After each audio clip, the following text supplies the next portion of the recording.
Hi there, and welcome to your 2017 Rockwood Mini Light. We're just going to start off in the back corner of the bumper here. You're going to pull this bumper cap off, and this is where you're going to find your sewer hose. Once we put one in there, we keep it in this back bumper here, just this cap on, just to keep that smell out of the unit. Keeps it nice stored inside a well-ventilated area. Right next to that, you do have your stabilizer jack. We do have the tool inside the compartment, which I'll show you after, to run these to the ground. What you're going to do is you're just going to hook up that socket end to this bolt end. You're going to turn that clockwise. It's going to run this jack to the ground. You just give it a little 1/8 turn just to snug it up, and it's going to take any rock or bounce you see that we have in the unit right now. Right up from there, you do have your antifreeze inlet. So you're just going to take your standard water hose end, plug it into here, put the other end of the hose inside your coolant jug. That's how you're going to be feeding the system with antifreeze when it comes time to winterize it. Right next to that is just your city water connection. So if you're out of site with service, you can just hook a water hose up to here, turn the water hose on. No need to turn your water pump on because that's just going to pressurize your lines and everything's going to be good to go. Right up at the back, you do have your pre-wired for an observation camera in the back if you decide to purchase one. Around this side of the unit, again, you just have another bumper cap where you can access the sewer hose from this side, and as well as another jack, and you have a jack at all 4 corners of the unit. Right here is your sewer connection system. So the black valve is going to be your black tank, and the gray is going to be your gray tank. You're always going to want to empty your black tank first because it's your dirtiest water, and then go behind that with the gray to try and rinse some of that down. This cap here, you just take it, give it a twist, it's going to pop on off. You see those 2 ears there? Those are going to be the same 2 ears that your sewer hose has. They just lock into place here. You give it that turn, snug it in, locks it into place. Right up here, we do have your hot water heater, little exterior port. Before you ever fire your hot water heater up, you're always just going to want to take this valve, give it a pull. Right now you have air coming out of there, which means that there is no water in the tank, so you would never want to fire it because the unit is winterized. Usually when you pull this, you're going to get that shot of water coming out here. That's just letting you know your tank's full and safe to fill up, or safe to turn on. I'm going to go over a reset procedure in case this doesn't start up. The black button I'm going to refer to is just right here.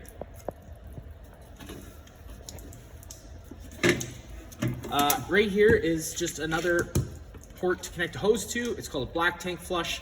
So when you have your black tank empty, if you notice that your tank's starting to smell or you just want to do it out of good practice, you can hook up a water hose to this and turn it on. It's just going to rinse out that tank on the inside, getting any debris or kind of keeping the smell down a little bit.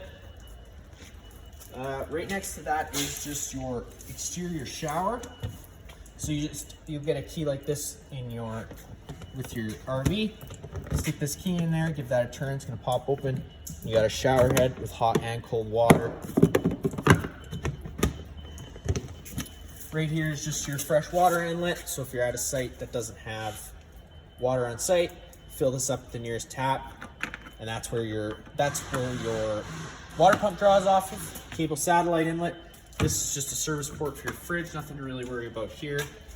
Right here is your main power inlet. So you're just gonna take that out. You see that ear there. It's gonna line up with that ear on this prong. This is just a standard 30 amp trailer. Take that in, give it that 8th turn, and then you just got that threaded collar to really lock it into place. If you follow that cord back, you have your standard 30 amp plug end. Most campsites should have this, and you can plug right on in and run your trailer at full capacity. You got your air conditioner running and everything. If you want to if you have this trailer at home and you want to plug in the fridge, we do include a 15 amp park adapter, but just keep it in mind when you are going down to 15 amps of power, you wouldn't be able to run something like your air conditioning or your microwave. Inside here is just some storage space.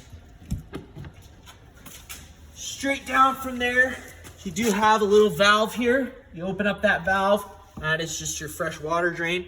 So if you're leaving the unit for a while, you don't want that water to go stale. You just give that valve a turn, it's gonna open up. It's just gonna allow all that water to drain out. Inside this front compartment here,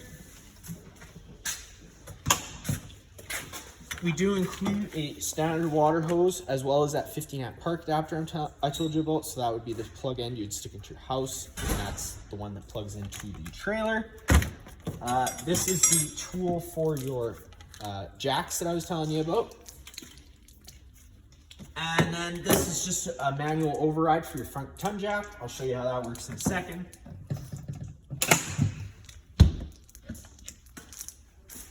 At the front of the unit, you do have a nice little workspace light if you're changing your battery out or trying to turn your propane tanks on. Speaking of that, inside this box is where we house one of your batteries. Under here is 2 propane tanks. You can just access through the top here to turn them off and on. Purpose of the video, off.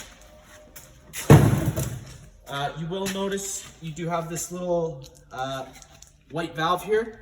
So with it turned to the right, you're going to be drawing off the right side tank. So you're just going to open that up like a standard barbecue tank. And this will go green, letting you know you do have propane. If this tank were to run out, you can turn this to the other side, turn off this tank, close this tank, you'll get that one filled up. The front tongue jack, that override bar I was showing you about, if you just pop this little rubber cap off, inside there is a nut that it'll lock onto, and you'll be able to run that jack up and down if you were to ever run out of power.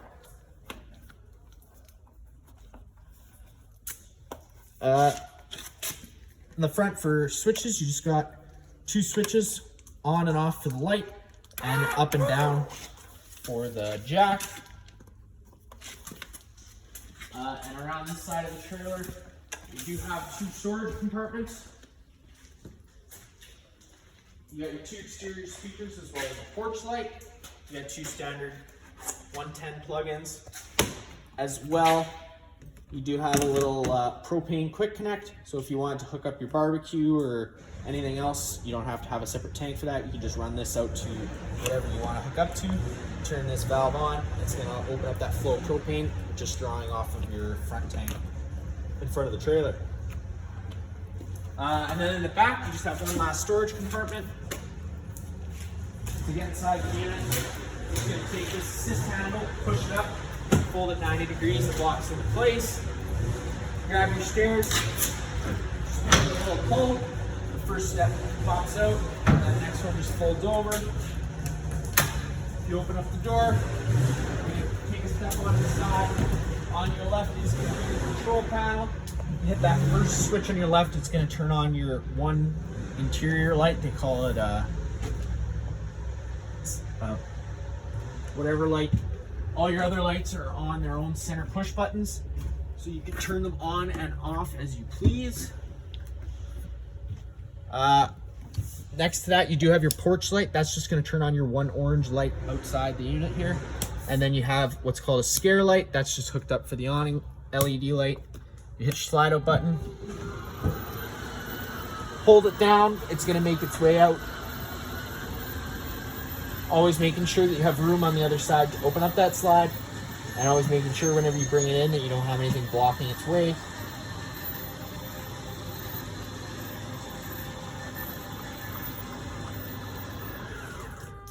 When you hear that motor stall, you know it's fully extended.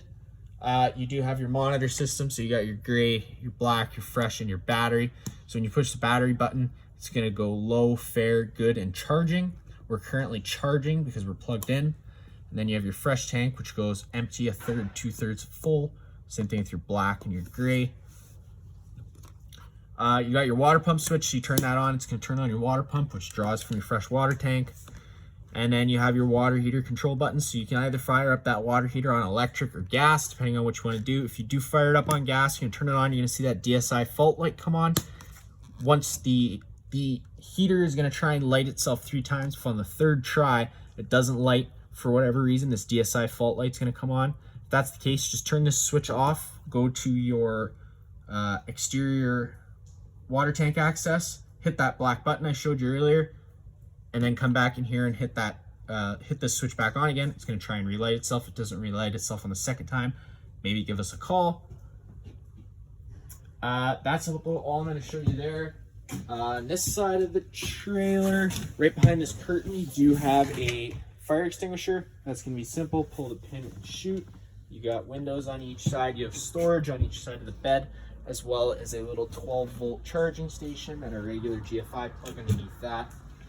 To get your main bed out, you're just going to grab the foot of the couch, give it a pull. It's going to pop on out like so. Grab your safety latches, holding your bed up. Whenever you're grabbing this bed, just being careful because this end foot piece of the bed does flip out. So just grab that nice and easy and let it come down. And there you go, you have your bed. To get that back up, just grab the foot of the bed. It folds up. It does have assist struts with it, so it's not too... And just always making sure you lock that back into place so it doesn't fall on anybody's head. To get the couch back in, it's pretty simple. You just grab the foot of the couch, and then you're going to kind of grab the back of the couch and then just let that fall back into place. This is your fire exit inside the unit. That's going to work pretty simple. You just take this latch, push it out, pull it out. You're going to pop this screen out, and you can hop on out. In the kitchen area, you got your microwave, just like home. Not much I'm going to show you there. You got your sink with hot and cold water, storage underneath. And then you have your propane stove. So whenever you are running this propane stove, you are just going to want to have your exhaust fan on.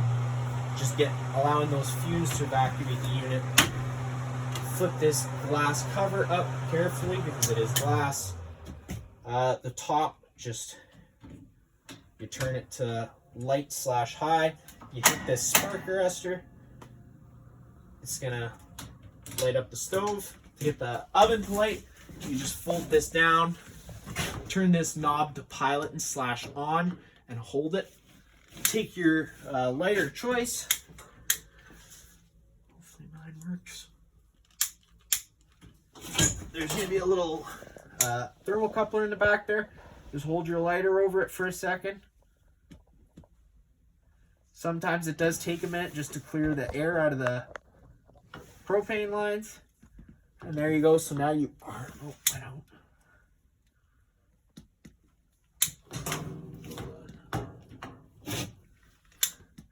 There you go. So now it is holding a pilot. So then you can just turn it up to your desired temperature and it lights right on up. Now, if you are just wanting to bring it back down, you can just bring it back to pilot.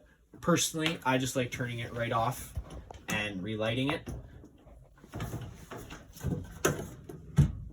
From there, you do have another GFI plug in the back there. More storage this way. You got another light above your head. You do have a TV as well as a stereo. The stereo is going to be pretty much the same controls as your one at home, except you have 1, 2, and 3. You do only have speakers hooked. You do have speakers hooked up through all 3 buttons. Your third set of speakers are going to be your exterior speakers, and then you have your front 2 speakers are on number 1, and your back 2 speakers are on button number 2. Right here we have your thermostat control.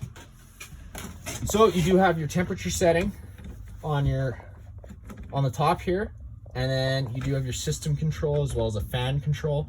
So on the left, with the button switched to the right, fully to the right, you have the fan on full time on high mode, and then if you slide it one over, it goes to fan on all the time on low mode. And if you switch that one more time over, you go into the auto.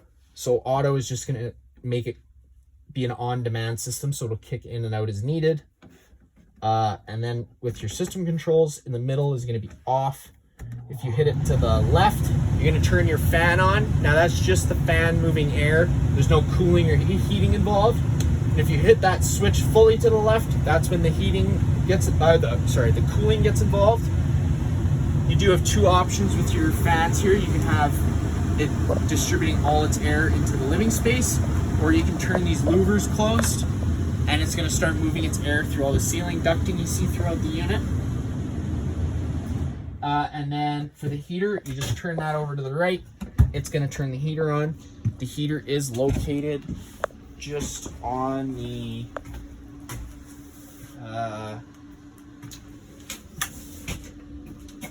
heater's just located right behind this Great here. It's going to move all its air through the floor portals.